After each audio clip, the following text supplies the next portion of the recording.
प्रकरणात महसूल मंत्री बावनकुळे यांनी या प्रकरणात सखोल तपास करून कारवाई केली जाईल असे म्हटले आहे। या प्रकरणात जे कोणी दोषी असतील त्या सर्वांवर सरकारच्या वतीने कारवाई करण्यात येईल आणि सर्व दोषींना जेरबंद करण्यात येईल असे आश्वासन त्यांनी दिले आहे।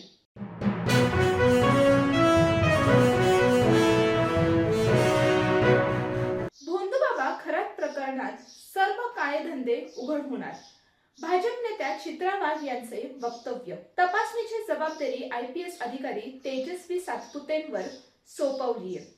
तेजस्वी सातपुतेंच्या नेतृत्वाखाली सत्य बाहेर येईल, चित्रा वाघ यांचा मोठा दावा।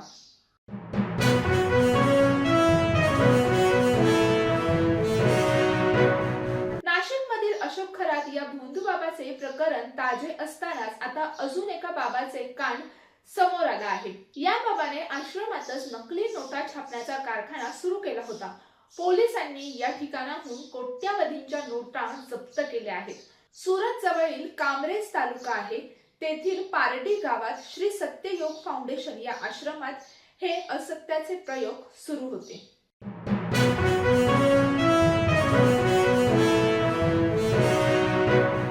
KDMCचा 3186 कोटींचा स्मार्ट अर्थसंकल्प सादर। कोणतीही करवाढ नाही, मात्र नव्या प्रकल्पांसाठी पालिका देणार म्युनिसिपल बॉन्डवर 200 कोटींचे कर्ज।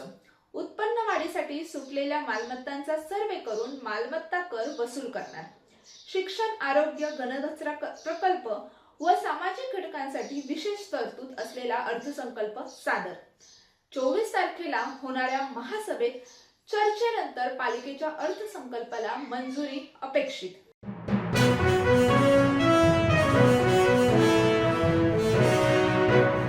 महाड येथे चौदार तळे सत्याग्रहाच्या शताब्दी वर्ष सोहळ्याचा शुभारंभ उत्साहात झाला। यावेळी काँग्रेसचे हर्षवर्धन सकपाळ यांनी चौदार तळ्याचे पाणी समतेचे अमृत असल्याचे सांगत समतेचा संदेश गावोगावी पोहोचवण्याचे आवाहन केले।